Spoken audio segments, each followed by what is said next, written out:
Bien-aimés dans le Seigneur, nous te saluons au nom de Jésus. Bienvenue à notre méditation, encore une fois à ce moment. Nous voulons partager la parole de Dieu et nous la tirons dans Proverbe 27, le verset 1er. La Bible déclare ce qui suit. Ne te vante pas de ce que sera demain, car tu ignores ce qui se produira aujourd'hui. Ne te vante pas de ce que sera demain, car tu ignores ce que produira aujourd'hui. C'est ça le texte autour duquel nous voulons méditer maintenant. Ne te vante pas, mais sois humble, parce que c'est la volonté de Dieu. Bien-aimés dans le Seigneur, ce message va tourner autour de deux petites parties.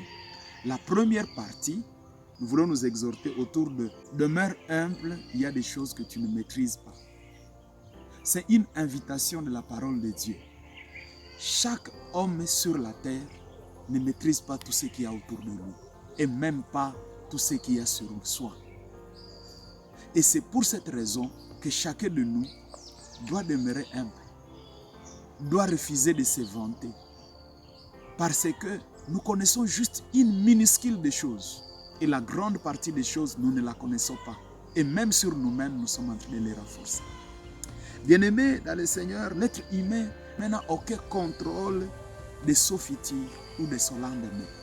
Voilà pourquoi la parole de Dieu dit, ne te vante pas du lendemain, parce que tu n'as aucun contrôle sur ton lendemain. Le lendemain peut affander, peut accoucher tout ce que des surprises qu'on ne sait jamais imaginer. C'est pour cette raison, se vanter du lendemain devient comme de l'orgueil inutile. Se vanter du lendemain devient comme de l'orgueil inutile.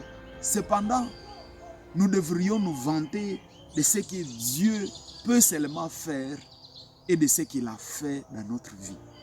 Parce que ce que nous sommes le produit de ce que Dieu a voulu et ce que nous allons être. D'ailleurs, même aujourd'hui, ce qui va venir après, c'est ce que Dieu seulement a décidé que cela arrive et ce qui va venir demain, c'est son plan, c'est un mystère qui est caché.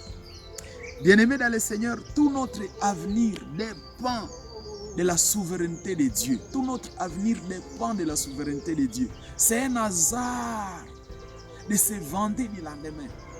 Il y a des gens qui sont nés aujourd'hui avec tel statut. Il y a des gens qui sont nés aujourd'hui avec telle beauté. Il y a des gens qui se sont réveillés aujourd'hui avec telle chose, mais demain matin, ils n'en auront plus. Ainsi donc, se vanter du demain, se vanter du lendemain, c'est se tromper énormément. C'est montrer que vraiment la pensée de l'homme est très courte, sa mémoire est très limitée. Parce que le lendemain peut accoucher de surprises que même l'homme ne connaît pas. Ainsi donc, bien-aimés, ne nous vantons de rien. Plutôt vantons-nous de ce que Dieu continue à faire et de ce que Dieu peut faire. Parce qu'en nous vantant de cela, nous continuons à glorifier le nom de Dieu, celui qui ne cesse de veiller, de marcher avec nous. C'est la sagesse biblique. Vantons-nous de Dieu que de nous vanter de nous-mêmes. Parce que nous vanter de nous-mêmes, c'est une pure illusion. L'or appartient à Dieu, l'argent appartient à Dieu, il donne à qui il veut. La santé appartient à Dieu, les biens appartiennent à Dieu. Tout ce que nous voyons, c'est Dieu qui donne. Et demain, il peut le retirer de X et le donner à Y. Ce n'est pas parce que nous sommes devenus X, que nous avons eu X choses. Ce n'est pas parce que nous sommes cela ou que nous avons eu ça, que cela est une preuve que nous avons travaillé durement. Il y en a autour de nous, ceux qui ont travaillé durement, mais ils n'ont jamais arrivé là où nous sommes et ils n'ont jamais trouvé ce que nous avons. Ce que vous avez là-bas, oui, c'est un fruit du travail. D'accord, humainement parlant. Mais rappelle-toi qu'il y a autour de toi ceux qui ont travaillé dur, mais qui n'ont jamais eu ce que tu as là-bas. Je connais dans le monde des affaires ceux qui ont travaillé 30 ans, 20 ans, ceux qui ont travaillé 50 ans, 40 ans. Ils ont bossé dur, mais ils n'ont jamais eu la grâce de toucher ce que certains ont eu dans 3 ans, dans 5 ans. Avoir une chose ou avoir un titre, avoir un grade, avoir l'argent à 2 ou 3 ans, à combien d'années, n'est pas une preuve que l'on a travaillé dur, mais c'est une preuve que la main de Dieu a accompagné, a soutenu tel à ces moments. Et cette même main pourrait soutenir quelqu'un d'autre demain. Bien-aimés, soyons sages. Marchons humblement à glorifier Dieu quand nous vendons. Bien-aimés dans le Seigneur, sachons que nous sommes seulement appelés à vendre la grâce de Dieu. Parce que c'est Dieu qui nous donne l'or, c'est Dieu qui nous donne l'argent, c'est Dieu qui nous donne la santé, c'est Dieu qui nous donne des diplômes, c'est Dieu qui nous donne, c'est Dieu qui nous donne, c'est Dieu qui vous a donné aussi là où vous êtes là-bas. Reconnaissons que nous sommes des gestionnaires de la grâce que Dieu nous donne. Nous sommes des gérants de la grâce que Dieu met à notre disposition. Et si, avec toute humilité, apprenons à servir Dieu de la grâce que Dieu nous a donnée, parce que Dieu, dans sa souveraineté, il peut la donner demain à quelqu'un d'autre. Ne nous vantons pas, parce qu'en nous vantant, nous effaçons Dieu. En nous vantant, nous passons que c'est nous qui avons travaillé pour que ça arrive. La Bible dit, quand vous allez entrer à Canaan, veillez à ne pas vous vanter. Veillez à ne pas dire, ma force, mon intelligence, mes capacités ou ceci m'a donné ce que j'ai et m'a fait arriver jusqu'ici. Quand nous allons manger, quand nous allons nous rassasier, quand nous allons avoir l'argent, quand nous allons avoir des biens, quand nos champs vont produire, quand nos projets vont nous sourire, veillons à ne pas nous vanter, mais plutôt glorifions Dieu. C'est lui qui nous a fait arriver là où nous sommes. C'est lui qui nous a donné les niveaux que nous avons, l'argent que nous avons. C'est lui qui nous a donné la santé que nous avons. Parce que le même Dieu, il travaille sa favoritisme, il peut donner à quelqu'un d'autre. Bien-aimés, la deuxième partie de ce message, vivez les présents avec sagesse. Pourquoi la sagesse? Parce que nous ne savons pas ce que même le présent peut accoucher. Nous ne savons pas non plus ce que le lendemain pourrait apporter. Quiconque se vante du lendemain a un raisonnement erroné, à tel point que son raisonnement est en train de le tromper. Et c'est quelqu'un qui semble être un peu aveugle, parce qu'il ne voit pas autour de lui ceux qui ont été dans sa même position hier et qui ne sont plus là-bas aujourd'hui. Il ne voit pas autour de lui ceux qui ont été, entre guillemets, chantés, glorifiés, proclamés et tout sort, mais qui aujourd'hui ne sont plus là où ils étaient. Bien-aimés dans le Seigneur, si Dieu te donne la beauté, si Dieu te donne la santé, si Dieu te donne les biens, si Dieu te donne les diplômes, si Dieu te donne un statut social considérable, aujourd'hui, ne te vante pas. Car tu ne sais pas ce que demain va accoucher. Marche sagement, crée Dieu, cherche Dieu, parle de Dieu que de parler de toi. Bien-aimés, nous ne maîtrisons pas le temps.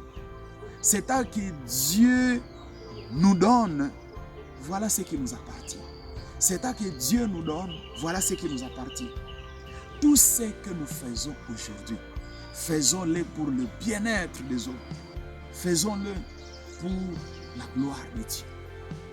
Je bénis Dieu pour tous ceux qui sont en train de vendre Dieu dans tout ce qu'ils sont en train de faire. Et vendre Dieu revient à le glorifier. Et notre Dieu n'est pas un Dieu à un cran. À le glorifier, il nous glorifie aussi. Bien-aimés dans le Seigneur, vivons avec diligence et avec confiance à Dieu, plutôt que de vivre dans l'orgueil. Vivons avec diligence et avec confiance à Dieu, plutôt que de vivre dans l'orgueil. Reconnaissons nos limites afin de demeurer humbles. Ceci n'est pas une faiblesse, reconnaître qu'on est limité. Si on a $100, on n'a pas 1000. Si on a 100 000, on n'a pas 1 million. Si on a 1 million, on n'a pas de milliards. Si on a des milliards, on n'est pas devenu le premier milliardaire au monde. Et si on est devenu milliardaire, il y en a ceux qui en ont plusieurs. Notre exhortation voudrait nous amener partout où Dieu nous place. Et chaque fois que Dieu nous donne cette chose ou une autre, qu'on apprenne à vivre humblement. Il y en a ceux qui ont fait le graduat, il y en a ceux qui ont fait le diplôme, il y en a ceux qui ont la licence, il y en a ceux qui ont le doctorat, il y en a. Cela n'est pas synonyme que les gens, parce qu'ils en ont, qu'ils sont en train alors de devenir Le spécial, notre passé, nous relate bien des gens qui ont eu tout ce que ceux d'aujourd'hui ont, et le futur en accouchera d'autres. Et si donc, bien-aimés, quel que soit ce que Dieu vous donne, quel que soit là où vous êtes, quel que soit votre rang social, notre prière c'est que ne vous vantez pas. Apprenez à vanter plutôt Dieu qui vous a amené jusque là où vous êtes. Marchez sagement, demeurez humble, relevez ceux qui sont autour de vous. Reconnaissez que c'est la grâce de Dieu qui a fait que vous soyez là-bas et que cela vous amène à faire en sorte que cette grâce serve les autres. Servez ceux qui sont autour de vous et servez ceux qui sont loin de vous. Pourquoi pas que cela serve même ces gens que nous appelons ennemis. Bien-aimés dans le Seigneur, nos efforts même les plus sérieux, c'est-à-dire penser que non, les efforts comptent. Oui, c'est vrai, ça compte. Mais reconnaissez que les efforts même les plus sérieux peuvent devenir vains. La Bible dit à Psaume 127, si l'Éternel ne veille pas, ceux qui ont fourni des efforts pour veiller se fatiguent à vain. Nos efforts les plus sérieux peuvent devenir vains. Ceux qui ont bâti avec endurance, ceux qui ont bâti avec sérieuxité, ceux qui ont bâti avec calcul et avec quoi. La Bible dit, si l'Éternel ne bâtit pas, ceux qui bâtissent veillent en vain. Et si donc nous ne mettons pas confiance dans nos efforts, ne disons pas non parce que il y en a des gens qui ont bâti, il y en a des gens qui ont travaillé, mais leurs efforts le plus sérieux sont devenus nuls, sont devenus vains. Et si vos efforts ont payé, c'est parce que dedans il y a la main de Dieu. Et donc glorifiez Dieu que de vous vanter de vos efforts. Clôturons en disant ceci, l'avenir est un mystère que seul Dieu connaît. Essayer de prédire l'avenir revient à s'appuyer sur un raisonnement un peu erroné. Nous avons tous vu des puissances ont planifié ne jamais tomber, mais elles sont arrivées à tomber. Il n'y a aucune puissance qui avait un jour planifié tomber, mais un jour, par la providence ou la souveraineté de Dieu, c'est arrivé qu'une puissance A ou Y n'est plus. L'Égypte était une puissance de le passé, ce n'est plus une puissance aujourd'hui. Je ne sais pas, Babylone était une puissance dans le passé, ce n'est pas une puissance aujourd'hui. La civilisation grecque, voulais-je dire, c'était une puissance dans le passé, mais il n'y en a plus. Les Romains ont été une puissance dans le passé, il n'y en a plus. Et d'autres, si je peux citer. Aujourd'hui, peut-être les puissances que nous connaissons, ce ne sont pas d'elles qui seront des puissances dans le futur. Si Dieu te donne à accéder à telle chose, serre les autres, sème la paix, sème la concorde, et que cela serve pour la gloire de Dieu. Nous sommes en train de nous exhorter, bien-aimés, selon la parole de Dieu, à Proverbe le verset 1. Ne te vante pas du lendemain, car tu ne connais même pas ce qui aujourd'hui va accoucher. Tu ne connais même pas ce qui va arriver. Je ne sais pas le temps après ce qu'on est en train de vivre maintenant. Et si donnons gloire à Dieu, c'est lui qui nous a donné ce que nous avons, c'est lui qui nous a fait arriver jusqu'ici. Donnons-lui gloire parce que c'est lui qui sait demain on va où pour la gloire de son nom. Que Dieu vous bénisse, que Dieu vous apprenne à marcher sagement, humblement, et que Dieu vous apprenne à marcher dans sa sagesse pour la gloire de son nom. Soyez bénis. Amen.